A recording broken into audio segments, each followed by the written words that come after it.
Welcome to the AT Parenting Survival Podcast, where you get help and guidance through the chaos of parenting a child with anxiety or OCD. This show is for educational purposes and is not intended to replace the guidance of a qualified professional. Here's your host, child therapist, Natasha Daniels. Well, hello there, and welcome to another episode of the AT Parenting Survival Podcast. I hope you're doing well today. Today, I want to talk to you about your partner. And if you guys fight over your child's anxiety or OCD, and this can be any partner, whoever you're partnering with to raise your child with anxiety or OCD, sometimes it's a fantastic thing. A lot of times it's a fantastic thing to feel like you're not in it alone. There's someone else who gets it. There's someone else you can tag team. You've got someone who is collaborating with you and helping you with this. And sometimes it's not that perfect. A lot of times it's not that perfect. And that's okay too, because we're all human. We have human relationships, and human relationships sometimes bring disagreements, and anxiety and OCD is not immune to those disagreements. It doesn't mean that you have a horrible relationship. It might mean that you just need some tweaking in this area. So we're going to talk today about some common ways this can show up, and then some concrete ways in which you can start to improve this. Before we get started, though, a couple announcements. One, I want to thank NoCD for sponsoring this episode. NoCD offers affordable, effective, convenient therapy, and they're available in the U.S. and outside of the U.S.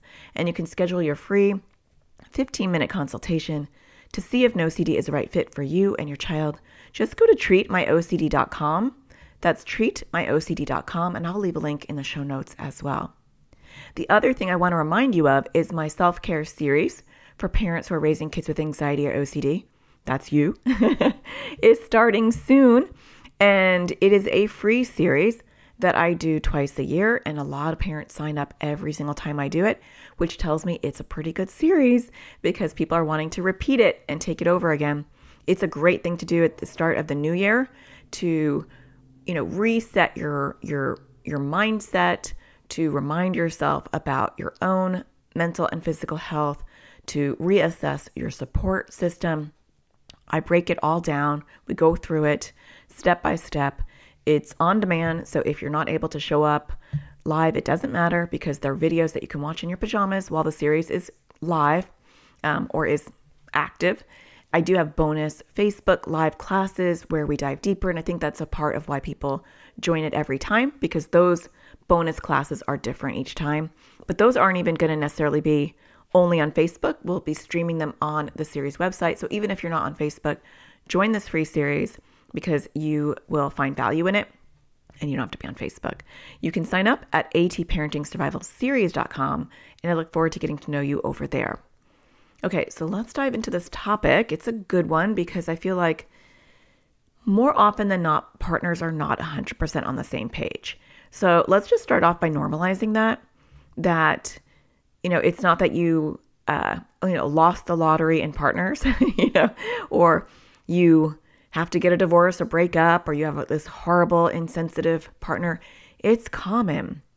It's common for people to not fully understand anxiety or OCD. It's common for partners to bicker about this and see it in a different way.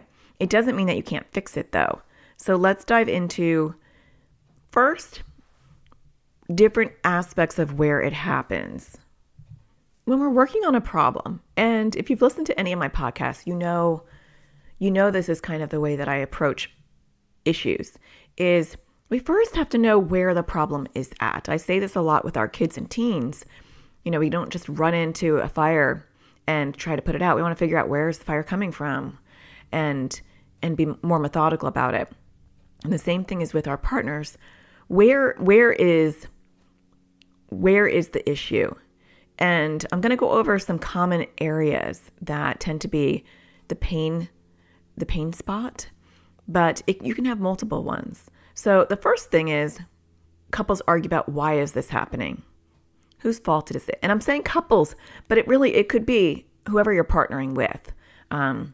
It doesn't have to be a romantic relationship. It could be that you have your mom living with you, or your mom is really involved. So you can partner with a lot of people in your life who are not fully getting it. But really, today's conversation is going to be about those immediate supports, not those extra layers of support. So, if grandma comes over like once or twice a week, we're not talking about her today. We're talking about someone who lives in your house who's really actively involved. Or if you have a really active parent, that could be. I do have an episode that dives into how to help relatives in general. Let me find that for you.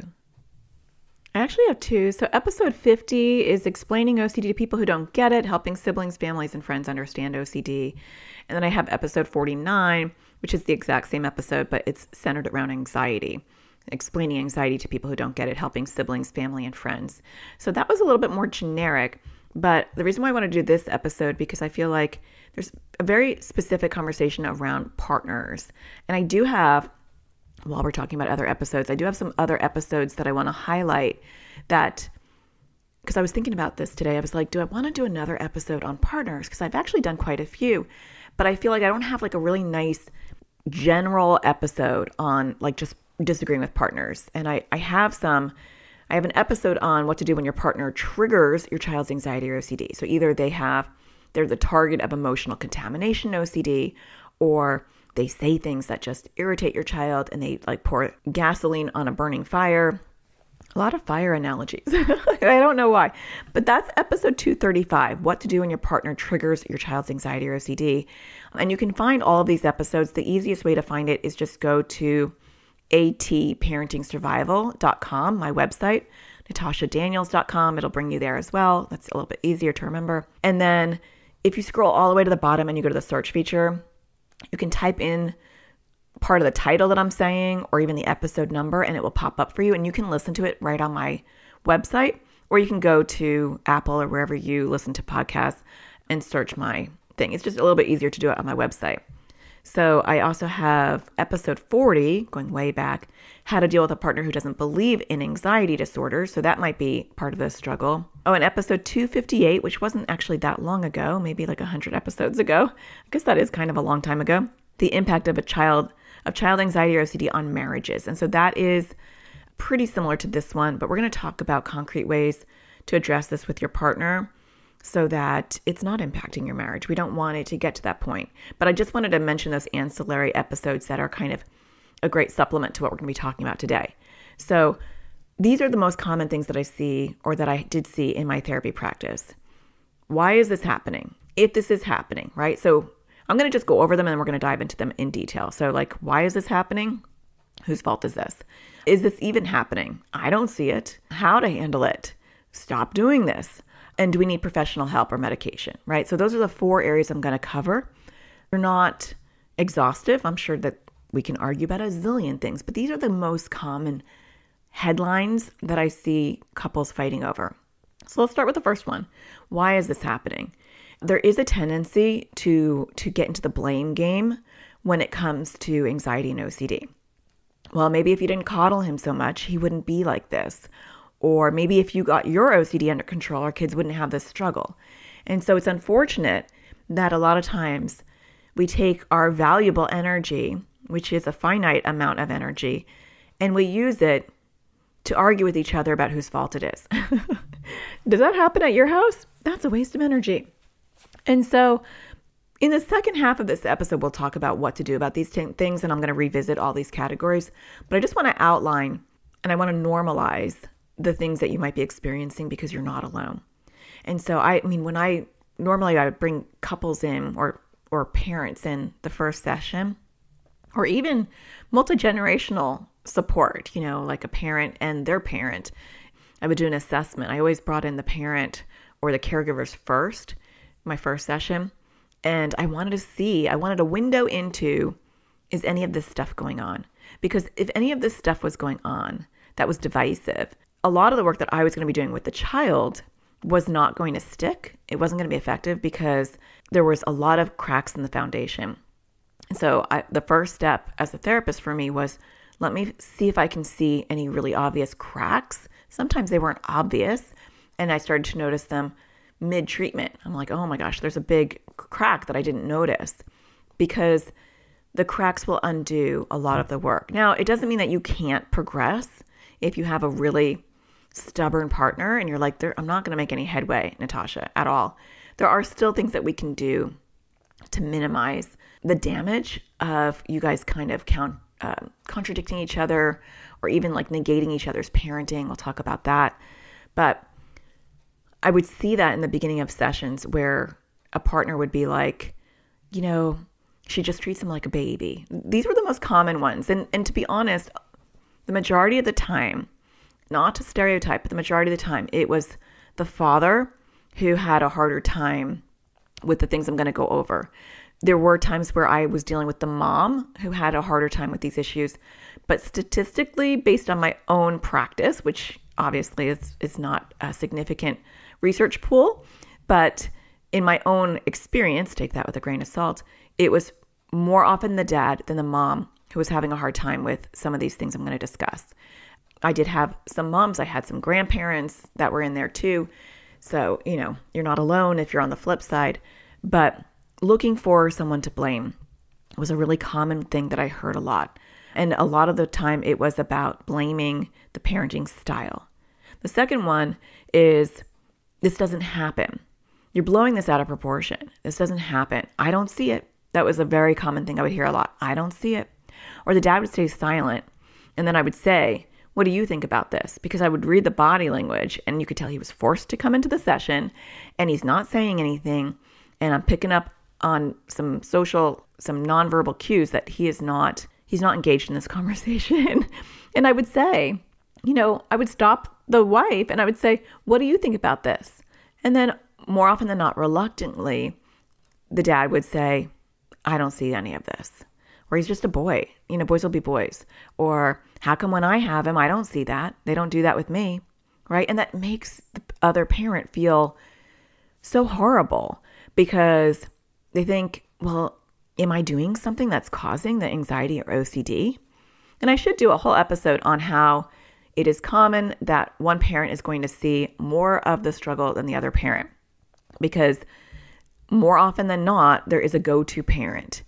And typically that go-to parent is one that understands or empathizes or can relate to the anxiety or OCD.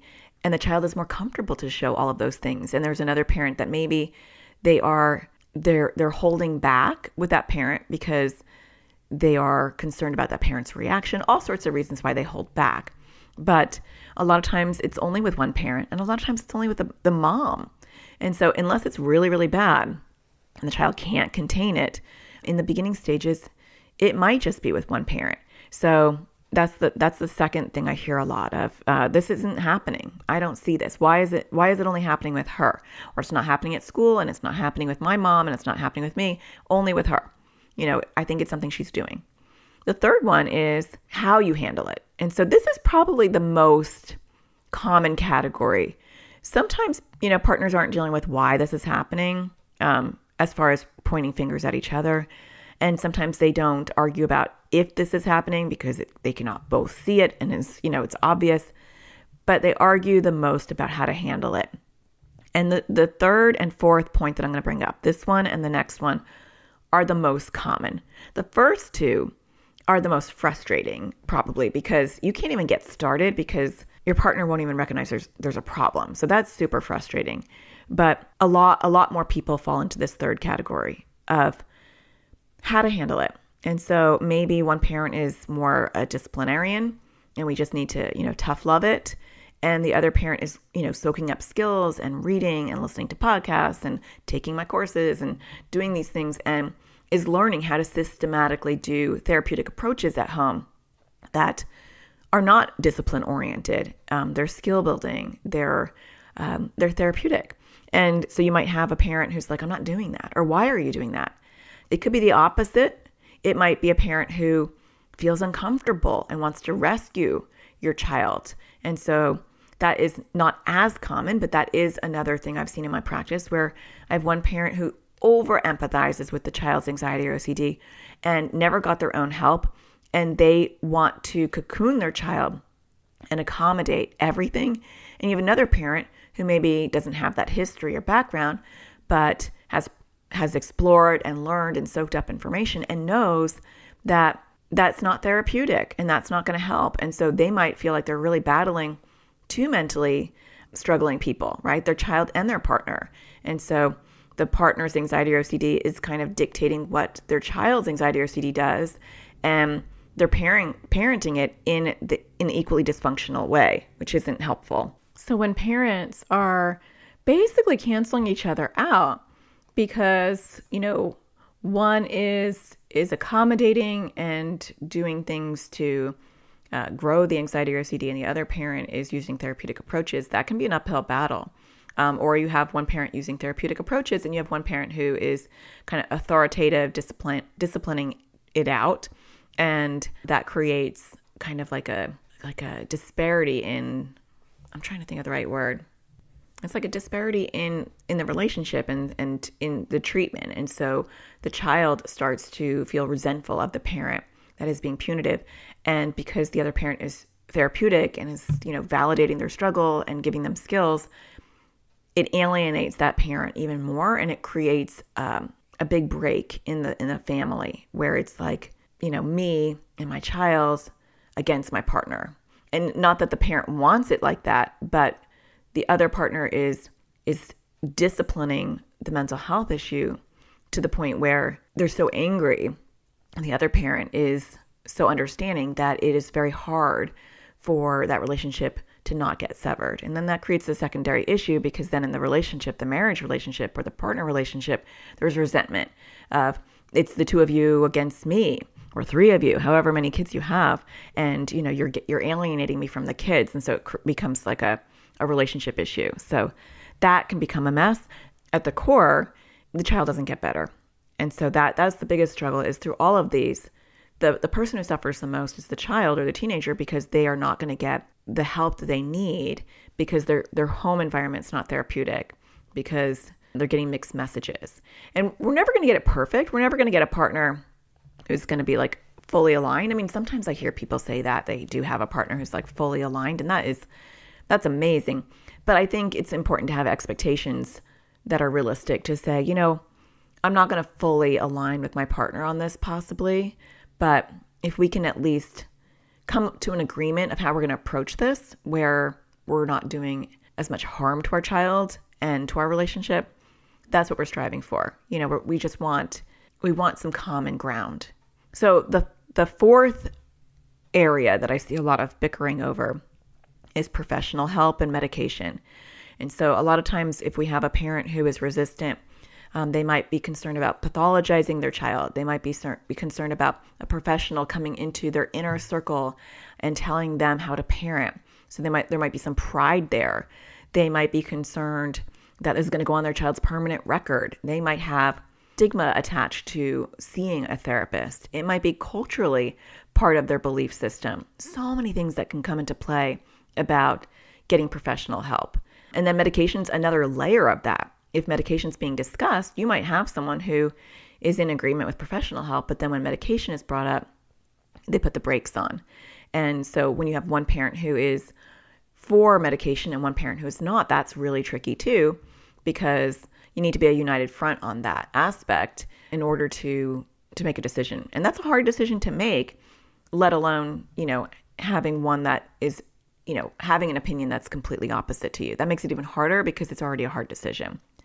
All right, so after the break, when we get back, I'm going to talk to you about what do we do with those different topics? How do we approach those four areas to bridge the gap? It's not that there can't be a gap, but how do we make this a little bit more comfortable for the whole family and move closer to a mutual understanding of how we're going to approach anxiety or OCD? Stay tuned. We'll be right back. It's time we put help directly in our kids' hands. Introducing Crushing OCD Course for kids and teens. It was way more helpful than all the other therapy we've ever done, because we didn't really know what to do. So we weren't really doing it before. So the course helped to figure out what the exposures are and how to do them. We're not in therapy and find it really hard to find an ERP trained therapist here. So we're currently with the public health service, but again, they don't seem to be trained in ERP.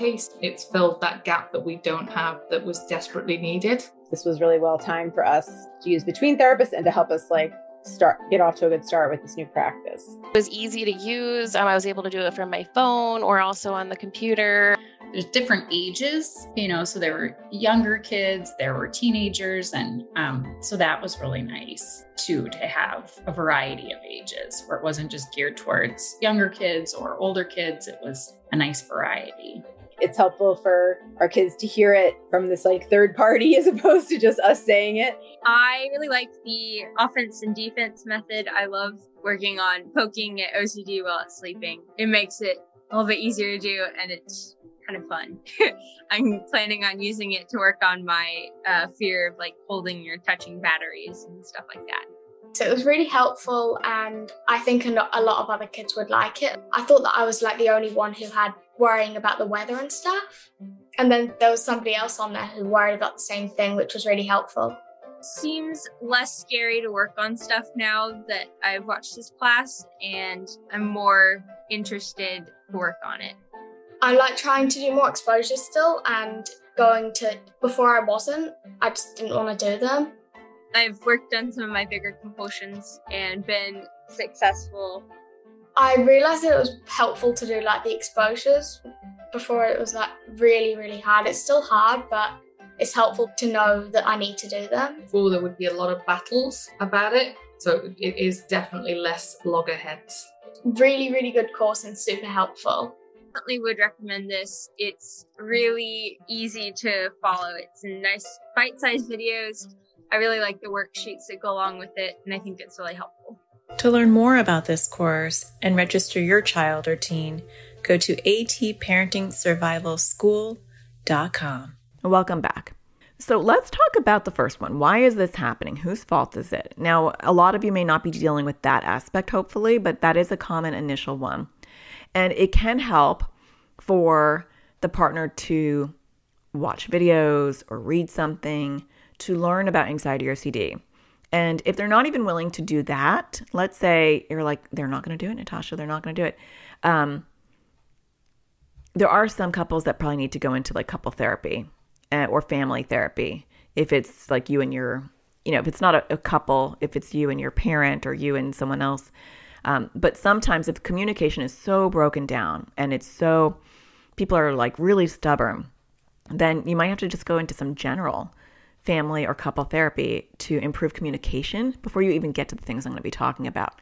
And that's worthwhile because if there's a crack in the unified front and you can't even broach the subject of the crack, that's actually going to really hinder your ability to help your child.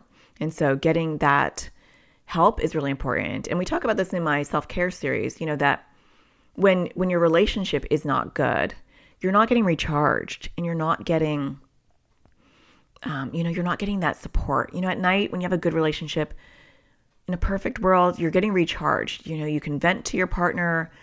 You guys can commiserate together.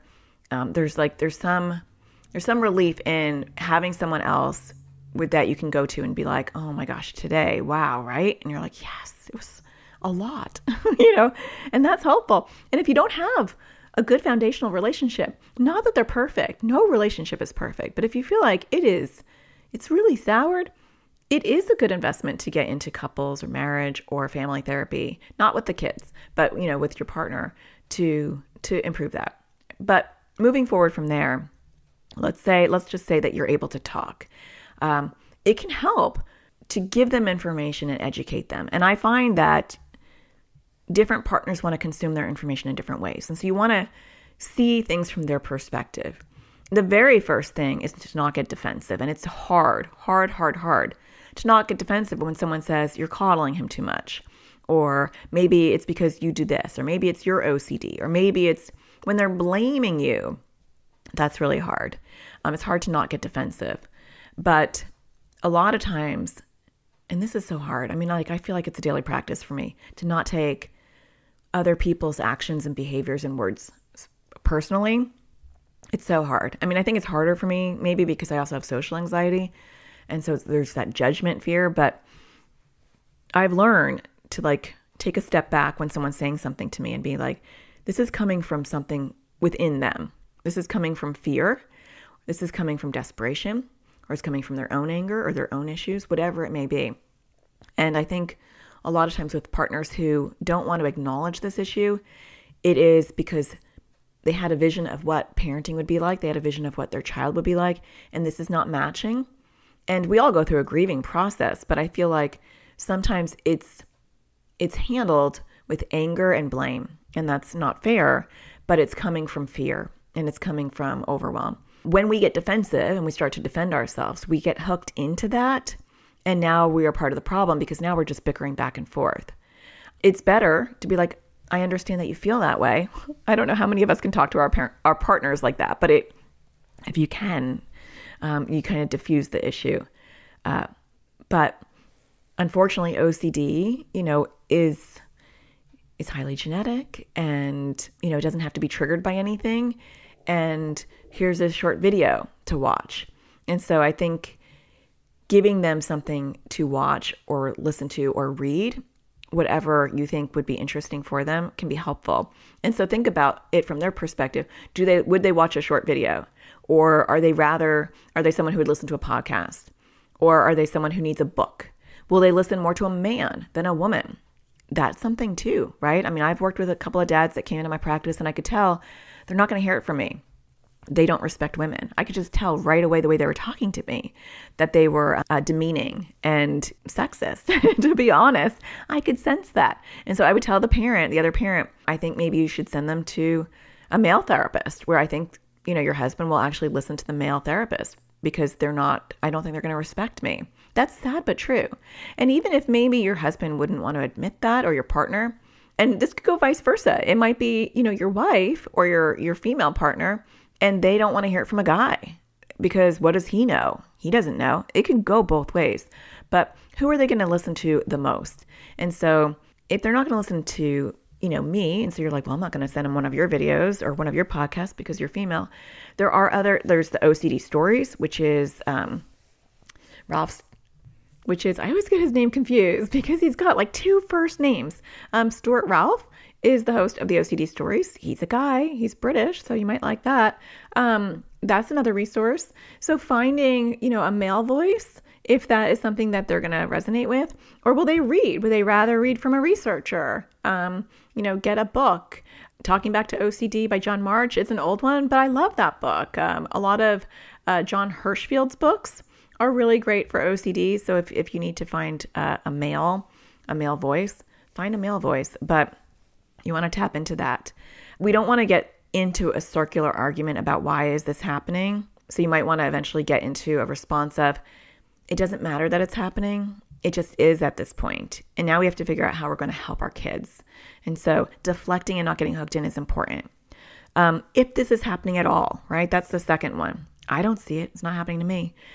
It can help if you have a therapist, it can help for them to have a parent session where the therapist can talk to the partner and normalize the fact that kids will show and exhibit certain behaviors to only one parent.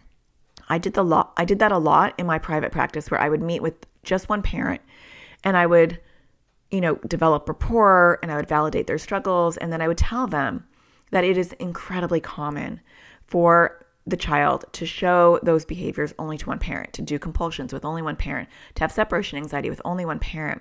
And it's not because that parent is easily walked all over. It is because, one, it's super common to just have one go-to parent. Two, sometimes kids just don't feel like they can be their full self. They're concerned or they're worried. So this idea that they're doing better with me because they don't show me these things is not necessarily true. So if you can find a therapist, if you have one, if you can have parent-only session, that could be really helpful. You can ask the therapist. You can say, can you cover these things because I feel like coming from me, he's not going to hear it. Or she's not going to hear it. The third one, how to handle it, I wanted to spend the most time on because that one is the biggest issue. My husband, who's passed away, if you've listened to my episodes, we were never 100% on the same page. He used to always say, just in general, he'd say, if you're not going to row with me, at least stop rowing. I'm sure there's a better expression. I should Google it because all of his expressions came from somewhere else. All of his jokes, everything. And because I'm not really good with pop culture or quotes, I would always think it was coming from him. And then I would hear it somewhere else. And I'm like, oh, that's what he says. And then I'd be like, you didn't get that. Like, you didn't make that up. That was from someone else. He just had a really good memory and was very witty. But he would always say, if you're not going to row with me, then just don't row against me, right? And I feel like, and he wouldn't say that about my parenting. He would just talk about my kids in general, or like whatever we were talking about, or people. If he'd be venting about work, he would say that.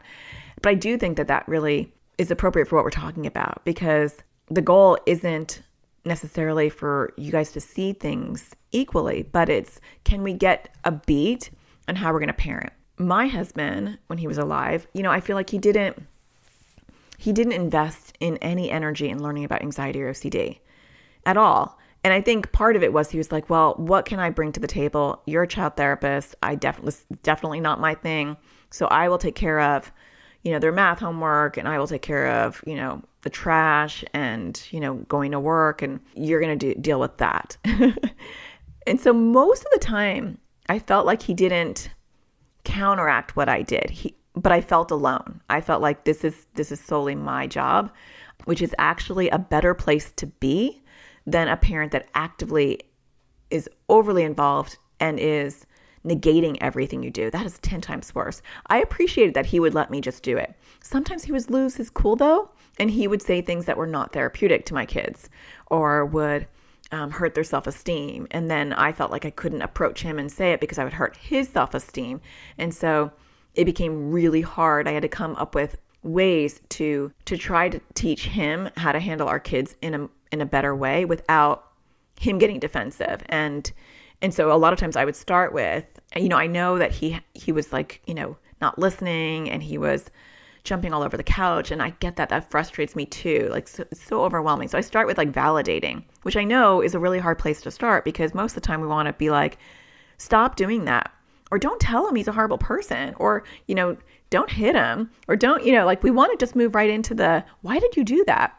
And a lot of couples who are a little bit more dysfunctional, they'll argue right in front of their kids about how to handle their kids. And to me, that is the messiest of parenting, because your child sees that you're not on the same page. And so I would start with validating that it's a hard situation. Like, I get that was a really hard situation. And then I'd say, I notice when I'm in those situations, the way that he responds the best is when I blah, blah, blah, blah, blah. And that did not go well a lot of the times with my husband, but eventually, like a couple of days or weeks later, I would see that he would take my suggestions, but he couldn't take it right away because he was stubborn, and like, I'm not going to do what you tell me, but it was a seed that I planted, and then eventually he would. And so learning how to talk to your partner in a way that is not blaming, even if they're blaming you, which is super hard to do, to take the higher road, and to come up with a plan. Sometimes that plan may be that you're going to handle all the other things outside of our kids, and I'm going to handle their anxiety and OCD. And that's okay. You both don't have to do everything. And I think sometimes we think we have to be a united front, and so we both have to parent the same way, handle everything together. And really, sometimes our partners do not have the skill and the patience to handle our kids' anxiety or OCD. And our child may not take it from them. And so it's, how do we define our roles? And so you might want to sit down and say, let's define our roles. I sometimes call it seesaw parenting, when one parent swings far to the left and the other parent swings far to the right. And so you'll see this where one parent is parenting, and maybe one parent is coddling and the other parent is like disciplining. And so the parent that is disciplining triggers the parent that thinks that's too harsh. And so they go way over to the far other side and they wind up coddling. And then the parent that sees them coddling goes way over to the other side because they feel like, I need to toughen up my kid because she's babying them.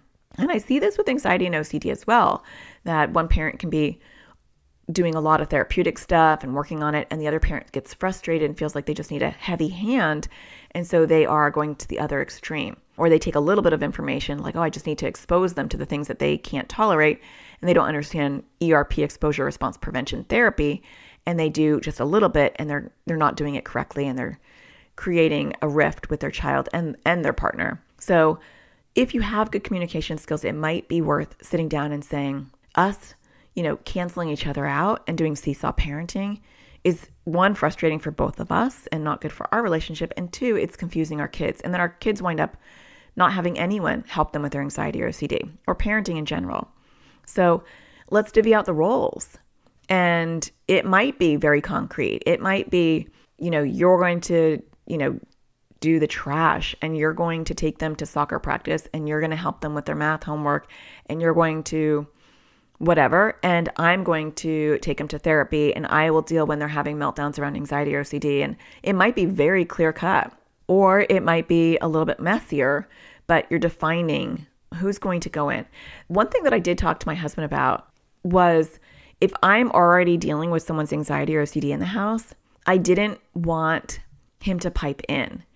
And he was a bit resistant, to be honest, about this. And so I'm not painting a picture of this went easily, because it didn't. It was messy all the way up until the time he died. We were a human duo with our faults. So it's messy. It's not like you're going to, clean this up and it's going to be seamless. But I really didn't want my child to feel overwhelmed with two parents trying to help them at the same time. And so if we had a rule, or at least I tried to have a rule, that if he was already dealing with it, I wouldn't jump in. Even if I wanted to jump in, or I felt like I could do it better, he was already handling it, because that overwhelms kids when we have two parents jumping in at the same time, whether that's jumping into discipline or jumping in to help their anxiety or OCD. It's a lot.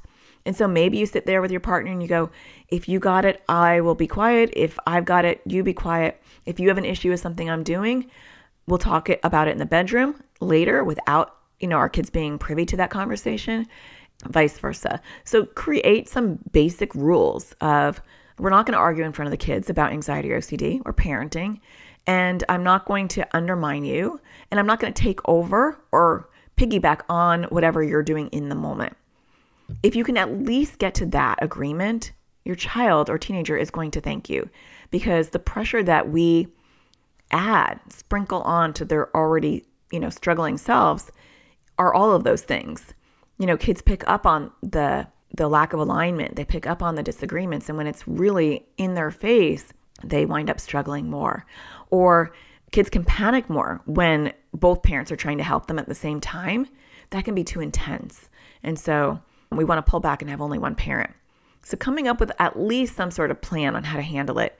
The other thing that can be helpful is, if you have a therapist, it can be really helpful to, again, have your partner come into some of the therapy sessions, and do not participate, because when you say, you need to come in to talk to the therapist, and the therapist wants to talk to you, and then you're in the session, it can very quickly feel like you and the therapist are ganging up on your partner. And so, if you're sitting there in session and you're like, tell him why we need to approach it this way, and then he does this, and that's not helpful. That's not going to make the other partner happy with therapy. They might actually just want therapy to be over, and they're not going to be happy with you. They're going to feel ganged up on. So it's much, much better in a perfect world for you to talk to the therapist about the struggles, and then have the therapist talk directly to your partner without you there. That could be really helpful. Now, if the therapist wants to discuss the dynamics between the two of you, and the other partner isn't going to feel like you're aligned with the therapist, then it's fine. But I do feel like sometimes if you have a very uninvolved partner and you've been the one going to therapy all the time, they're going to feel ganged up on. So much better for that therapist to develop their own rapport and their own relationship with that partner, and then address these issues so that they feel like the partner feels like you're hearing them, and you're not just a mouthpiece for their wife, which can be, or their husband. It can go both ways, I think is important. The other thing is maybe, show them a video or have them read a book, and educate them on, this is why we're doing this, or this is why this approach is helpful, without those blaming sentences, which can be so, so hard. But I know I've talked to dads and I've said things like, I don't want to get into whether spanking or not spanking is helpful, or discipline is helpful or not helpful, but I do know what will work and what won't work when it's anxiety or OCD. And so it's not about a philosophical difference. It's what will help your child with anxiety or OCD in this moment, and what won't, and having just a genuine conversation around that. And so sometimes videos, YouTube videos, podcasts, books can help bring that information in and can be helpful. The last one, right, when they don't want professional help or medication, those are two separate issues. That can be a hard thing. And maybe you want to talk about what are the reasons why they don't want professional help. and then address those very specific reasons, because it can be for lots of reasons. They might say, you know what, we can't afford it. And so now we're going to have a conversation about the budget. And so that conversation can look very different than my whole family thinks therapy is ridiculous. And what would I tell my mom if we send my son to therapy? I just, it's embarrassing. That's a different conversation. So tapping into where is the barrier around professional help, or where is the barrier around medication? Or do they need to talk to the psychiatrist? Are they concerned about side effects? That's legitimate. Maybe they need to talk directly to the psychiatrist. But there's always resistance for a reason. People don't just resist for resistance sake. There's something underneath that. And if we don't hit the thing that's causing the traction and the resistance, well, it's really not traction, it's just resistance, then we're going to be missing the mark, because it's not like there's just this ubiquitous response to a partner who doesn't want professional help. Just tell them this. Well, it's different for each partner why they don't want professional help. And I've seen that in my practice, all sorts of reasons. Pride. They're worried I'm going to tell them how to raise their kid. They're worried I'm going to hear something that is going to be reportable to Child Protective Services. They could be paranoid about that, all sorts of reasons. And once you know those reasons, you're able to kind of bring some comfort and reassurance that won't happen, or that broaching that, well, we don't have to tell your parents. Or maybe you agree not to tell the grandparent. And so you address that and you reassure your husband. But there are all sorts of reasons why there are these struggles in general. And there is a way to move somewhere in the middle, to find out where the struggles are, where the beliefs are, where the fear is, and address those at the core without you getting defensive in general. So I know that it's tricky. We do talk about this in my free series, which you can join at atparentingsurvivalseries.com. We talk about self-care, and the third and final video is about your support system, and we do talk about your partners and how to help with that. And that might be kind of a cool series to take with your partner. I've actually had a lot of parents in the AT parenting community, my membership community, who have signed up and then have had their partners join our member Facebook group, and have had their partners participate in our support group Zoom calls and our classes. And even if you have kind of a somewhat resistant partner, you can just be can you just sit in and listen to the Zoom call? And it really helps. We actually had So we have monthly Zoom support group calls in my AT parenting community, which is not open. It opens about 3 or 4 times a year, maybe 5 times a year when the wait list gets too big. You can learn more about that at atparentingcommunity.com. But we do Zoom classes every week, and we have a monthly Zoom support group call. And we have a few dads in there who will we'll have couples, so there's a couple of screens I see on Zoom where there's a couple. But it was interesting because this past week we had quite a few dads that spoke up and asked questions and brought kind of a male perspective. And I really appreciated it. And I think it's really actually helpful for the other dads who are listening, because I would say we had probably about 5 or 6 dads on that call. I just thought that was really helpful for them to hear other men, struggling with discipline or disrespect, or when is it anxiety and OCD, and when is it behavior, and how do I handle it? And I just thought it's great for them to hear from other guys too. And so getting that extra support can be really helpful and normalizing. And I think for us as women, just speaking directly to women out there, I think sometimes we can get so frustrated, which is totally understandable. And we just want what's best for our kids, and we can see them as a barrier to our kids' recovery or getting better. And if they could just go with everything that we're doing, or if they could just help more. It is helpful and incredibly hard to pause that and look at it from their perspective. Why are they responding this way? What's underneath all that? Because it's very easy to get annoyed by it. And it's very hard to kind of put ourselves in their shoes in that moment. And the last aspect is being realistic with yourself and maybe lowering your expectations. And like I said, with my husband, I had to recognize, and we were still in the process when he suddenly died, but I was starting to have to recognize that there are certain skill sets that he just does not have. He had a million other skill sets, that I did not have, that when he died, I was like, oh my gosh, how am I going to do any of this stuff that he is so good at? But the kids were not one of them. Emotional vulnerability was not one of them. Communicating with the kids was not one of them. Having patience wasn't always one of them. And so what are some things that we have to accept in our partners in general, in our relationships, right? I was actually talking to my daughter about this the other day, and I was saying, you'll never find, it's like a weird thing to say to her, but we were talking about relationships, and she's getting older, she's 12 now. We have these deeper philosophical conversations, and I feel like we're planting seeds, for their future relationships. And we've been talking a lot. I've been talking a lot with her about how like she storms off and then she wants me to find her, like if she disappears, I'm supposed to recognize that she's gone, and I'm supposed to, psychically know that she's having a problem with me, and I need to go find her. I need to hug her and tell her it's okay. And sometimes I don't realize that she's upset, or sometimes I feel like she needs her space. And lately I've been purposely not seeking her out to make it better, because I felt like it's very one way. And that if she is upset and then chooses to, storm off, it's not healthy for the other person to always have to go and find her and chase her.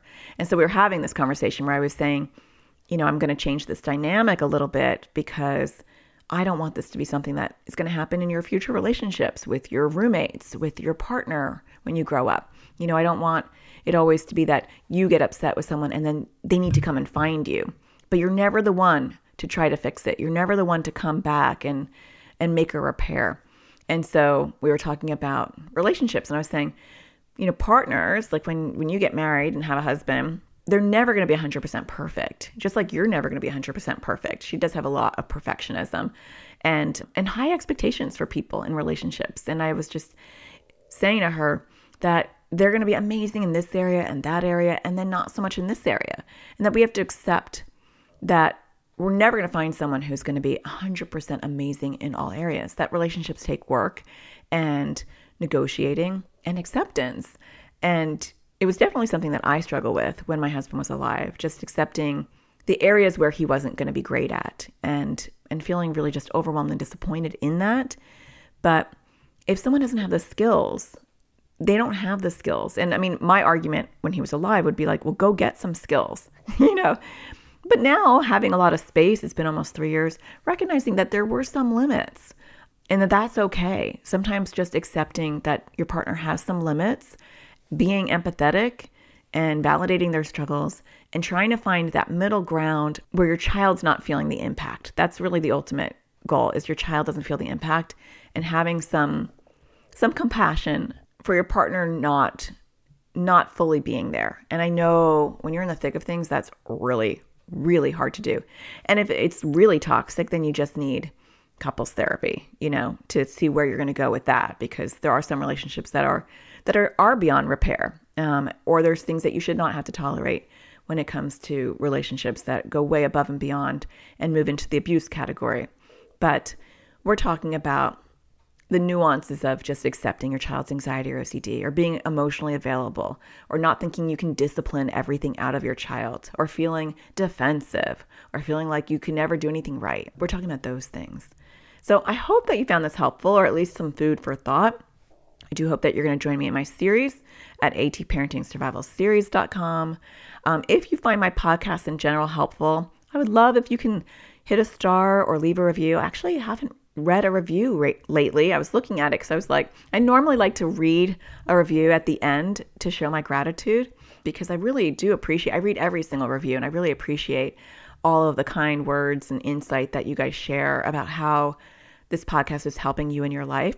And so if you've been listening for a while and you've never written a review, and you're like, I've been listening for 3 years and I love this podcast, and you haven't written a review, go over to wherever you consume your podcast and write one. I would really appreciate it. And I'll probably be reading it next time.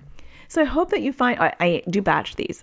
So I'll be reading it a month later, because I am actually pretty far ahead right now. Yay me. I hope that you do find the sparkle in everything you do, and I will talk to you again next Tuesday. Take care. Thank you for listening to the AT Parenting Survival Podcast. To get additional support raising a child with anxiety or OCD, visit Natasha's online school of on-demand classes at atparentingsurvivalschool.com.